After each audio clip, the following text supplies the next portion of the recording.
અઘરું છે, પણ હજી સમય છે, હજી આપણને બધાને ગોપાલન આવડે છે. ત્યાં જો સેટિંગ થઈ જાય, 5-5 10 ગાયો રાખતા થઈ જાય તો સુધારો ઘણો આવી જાય.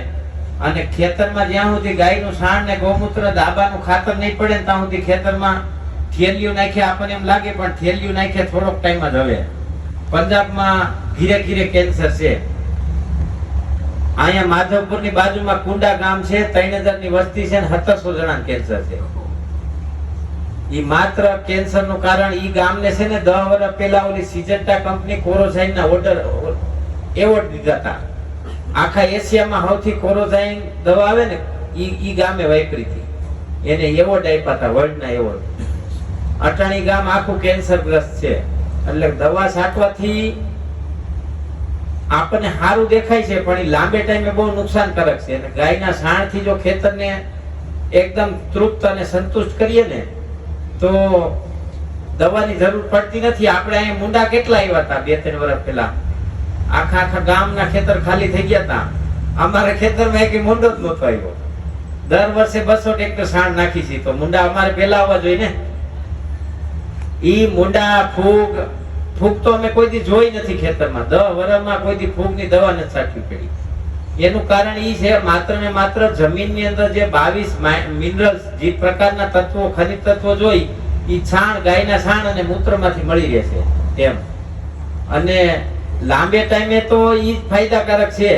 આપણે છોકરા ગમે એટલા પેકેજ લઈને મોટા ભણી ગણીને થઈ જાય, પણ હવે ઈ ન્યા એની બેંગ્લોરમાં કિડની ખરાબ થઈ જાય તો શું કામનું?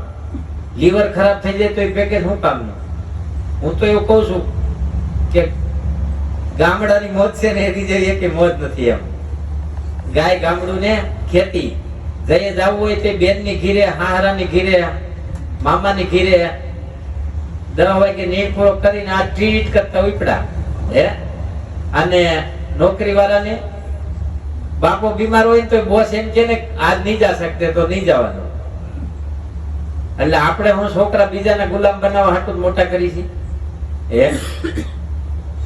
ગમે ત્યાં તમે જોવો, આ પરેશની બેન મુંબઈ હારે છે, કોઈ દી કથામાં આવે હે, લોટામાં ને કીર્તનના કાર્યક્રમમાં ને એમાં આવે? કોઈ દી નો આવે. આવે કોઈ દી? અને આવે તો પોહાય હે. પણ ઈ જ બેન ગોંડેલ હોય તો જરા કઈ પૈસા બંધ તાવ આવ્યો હોય તો અડી કાઢીને આવી જાય, હાલો આવ્યા, રોટે આવી જાય.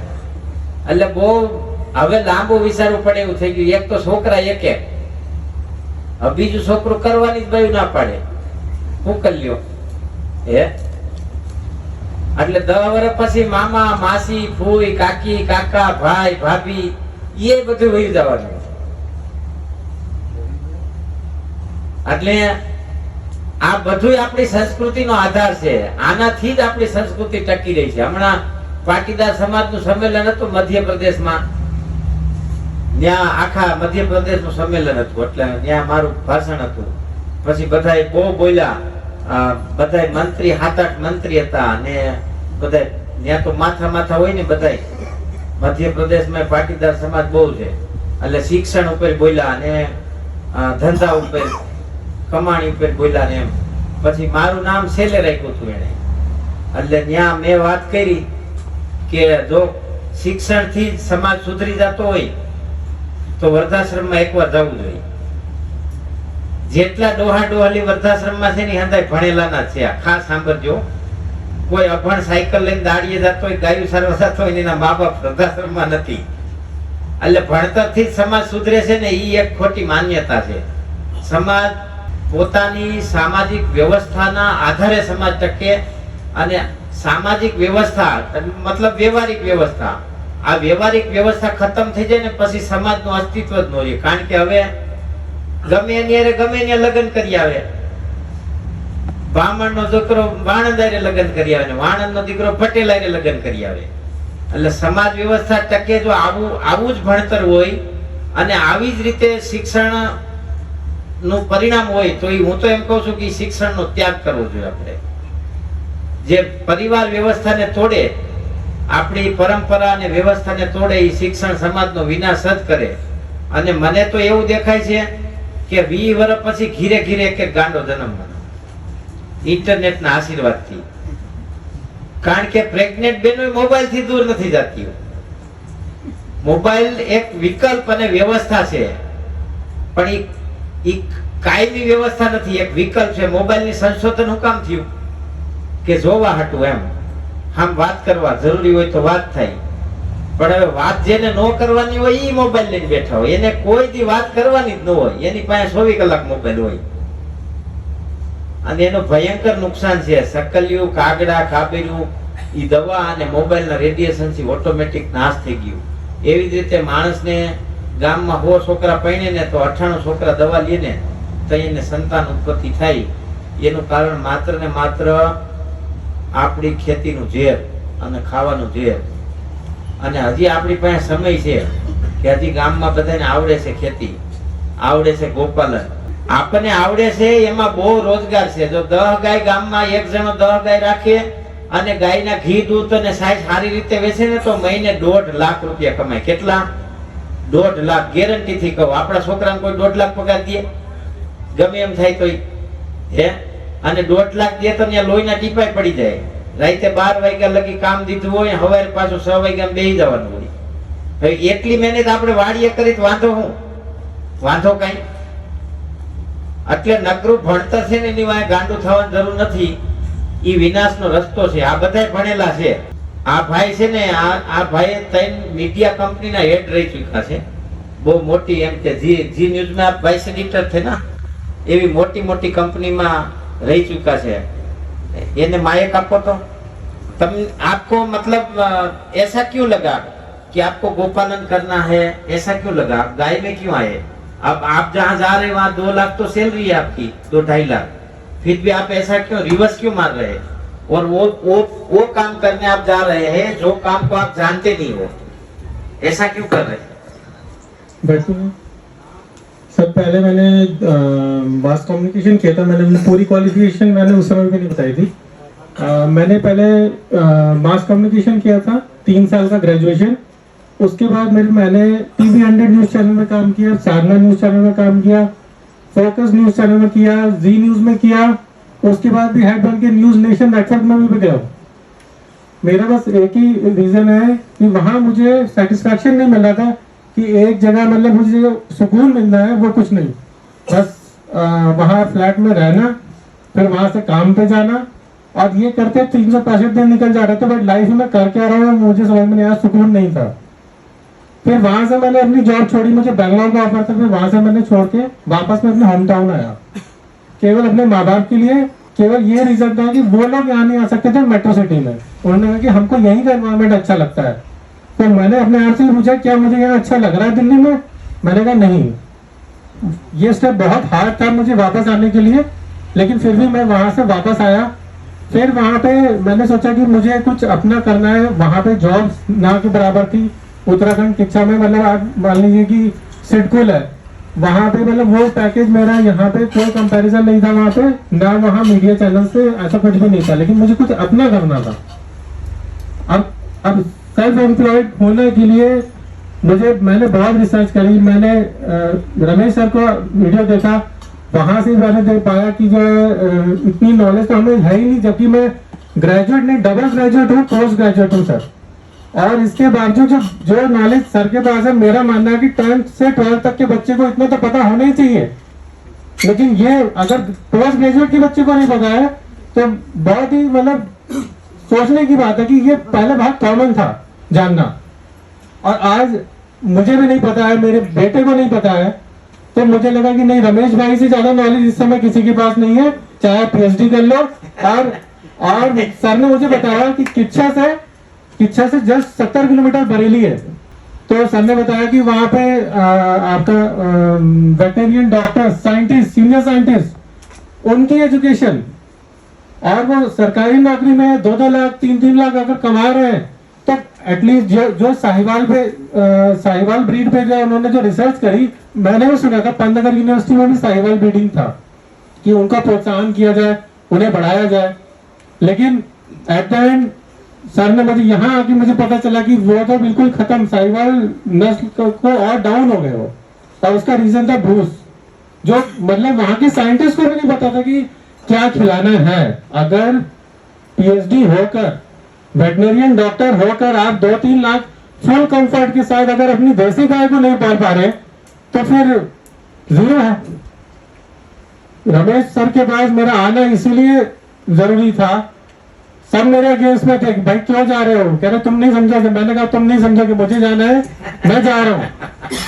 इवन मेरे दोस्तों का भी फोन आता है सर, मेरे अभी मैं लॉ कर रहा हूँ, वहां से एडवोकेट्स के भी फोन आते हैं कि सेंड मी द वीडियोस, ऐसा क्या खजाना है कि तुम चलेगा 11-12 दिन के लिए।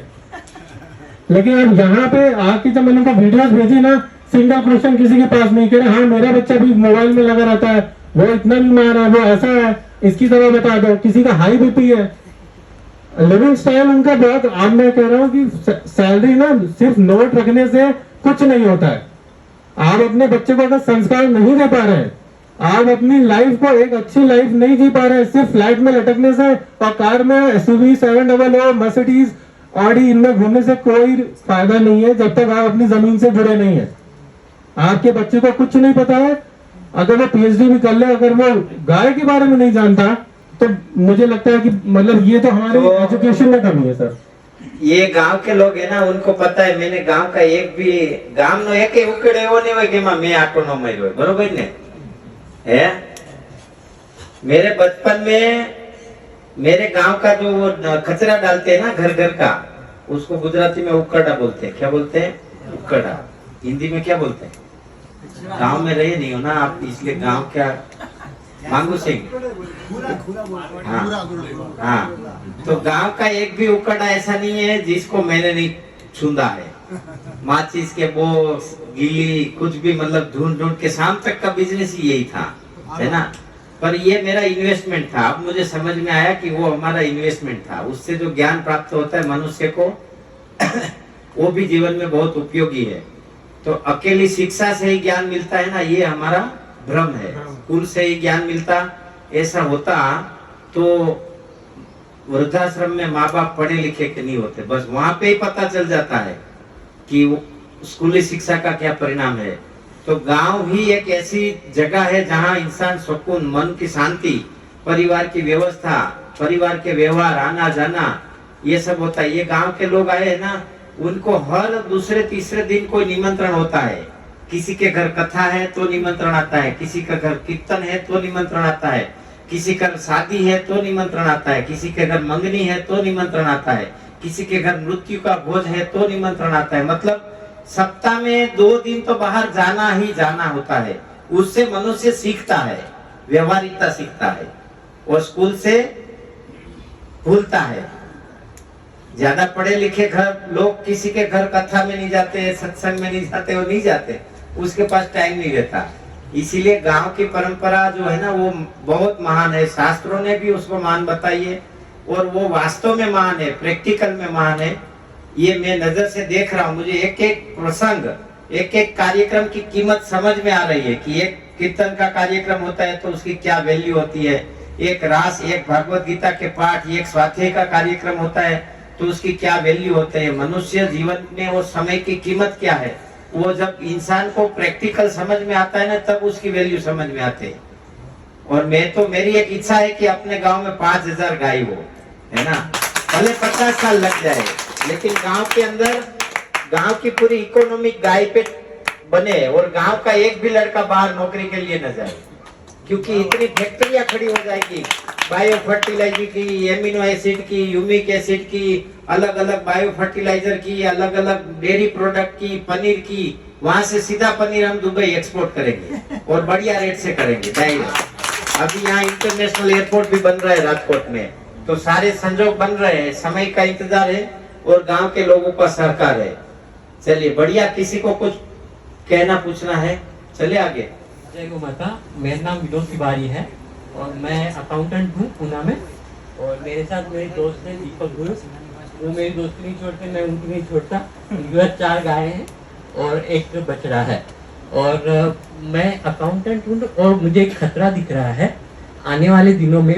बिल्कुल 5 साल, ज़्यादा दूर नहीं है, 5 सालों में अकाउंटेंट लोगों की, अकाउंटेंट में लिपिक, बही खाते करने वाले, उनकी जॉब जाने वाली है। और सभी ढूंढ रहे हैं कि अब करें क्या, सबसे अच्छा क्या है। और कौन अच्छा मार्गदर्शन करेगा सच्चाई के साथ, प्रामाणिकता के साथ। ये ढूंढने के बाद हमें पता चला कि बस रमेश भाई हैं तो फिर हम तर जाएंगे। और ये सब जॉब जाने वाले हैं और सब यही आने वाले हैं। तो आप तैयारी कर लीजिए, जिसके पास एक है वो 2 कर लीजिए, जिसके पास 2 गाय है वो 4 कर लीजिए, जिसके पास 4 है 8 कर लीजिए, क्योंकि वो आपके साथ आप कंपटीशन में आने वाले हैं।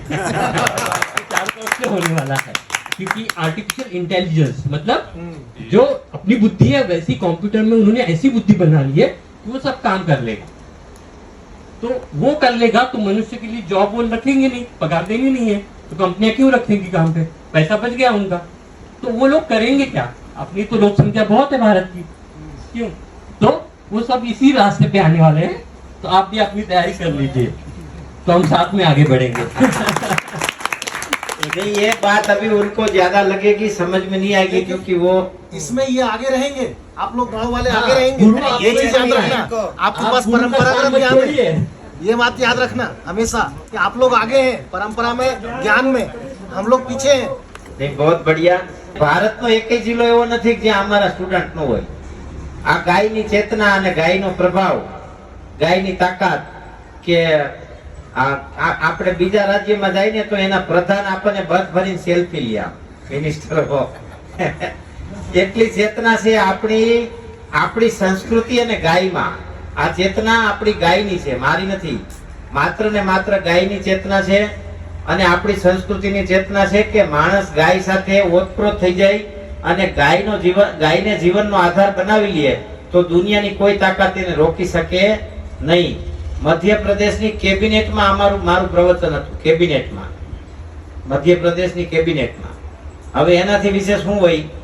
तो कहने का मेरा मतलब है कि गाय की चेतना, आ गायना हिसाबे ज आ બધા અહીંયા આવે છે, આપણો બાકી કાંઈ એમાં રોલ નથી।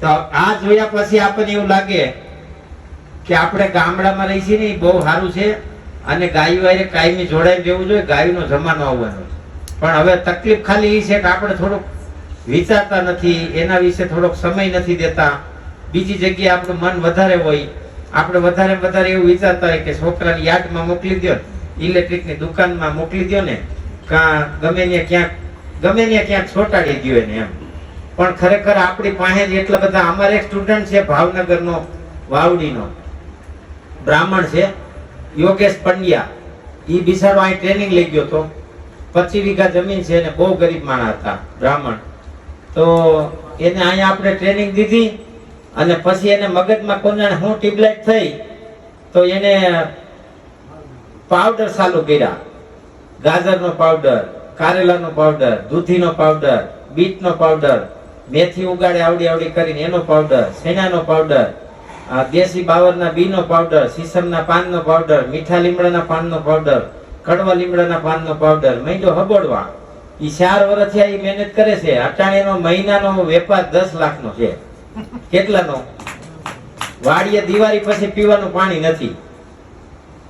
અમારે કઈ રામકુભાઈ ખાસર છે ચોટીલામાં, કાઠી દરબાર છે, મહિને 15 લાખનો રજકો વેચે, કુકલ રજકો ખેડૂને વવરાવે, એની પાસેથી લીલો ખરીદે, પછી હુકલ લઈ લે, એના પાંદડા ખેરી, એને શું કહેવાય બોલું, શું કહેવાય? નહીં, આલ્ફા શું કહેવાય? હા, આલ્ફા ઈ દવામાં જાય કાકા અમેરિકા, ઈ લંડન ને ન્યાયની દવા બને પાછી હોમિયોપેથી। હા, અને એનો ભાવ એટલો છે। 1000 रुपए की आधा लीटर आती है। ये सब मेरे गांव के है ना, वो मेरे साक्षी है कि 2002 से लेके 3 में हमारी क्या स्थिति थी। 2002 से लेके इतिहास, पूरा इतिहास, हमारी माताजी ने भी मजदूरी करी थी, हमारे दादाजी ने भी मजदूरी करी थी, हमारी बुआओं ने भी मजदूरी करी थी। मतलब ऐसी मजदूरी करी थी कि दुनिया में कोई सोच भी नहीं सकते, ऐसी मजदूरी करी थी। गांव का एक घर ऐसा नहीं था कि जिसके अंदर मजदूरी नहीं करी थी, वो एक बात है। और हम जब बड़े हुए तो हम लोग भी वही थे, गाय चराने रखते थे किसी की, भैंस चराने रखते थे किसी की, और रोज दिन भर गांव की गंदगी साफ करना वही अपना काम था। गांव का एक भी उकेड़ा ऐसा नहीं था जिसमें से हमने कागज नहीं निकाले हो। तो ये अलग बात है। उसके बाद गाने में भी हमारी मास्टरी है, हारमोनियम बजाने भी हमारी मास्टरी है। तो ये साइड भी हमारी बहुत पॉजिटिव है। गाने बजाने की वो भी। अभी ठीक है, मैं इतना नहीं समय देता, मेरा ये इधर की साइड काम बढ़ गया, परंतु यहाँ मेरा मेन बात ये था कि ये लोग गांव शहर छोड़ के गांव में आ रहे हैं और हम लोग गांव छोड़ के शहर में जा रहे हैं। तो हगाई नो प्रश्न हो तो हमारा छोकराओनी हगाई नहीं થાય ને, અમે તો વાડીએ રહી છીએ, ગામમાં નથી રહેતા હે। હગાઈ થાય ને છોકરાઓની તો એ બાપની કિંમત પરખાય, પત્ની બીમાર પડે ને એટલે પતિની કિંમત હરખાય, અને પતિને ગરીબી આવે ને એમાં પત્નીની કિંમત ઓળખાય, અને પૈણા પછી દીકરાની કિંમત ઓળખાય કે મા બાપને કેટલા હાસવે છે। એટલે આ બધું ફિક્સ છે, એમાં કઈ ફેરફાર થાય નહીં, આપણે જેવું વર્તન કરી એવું પરિણામ મળે।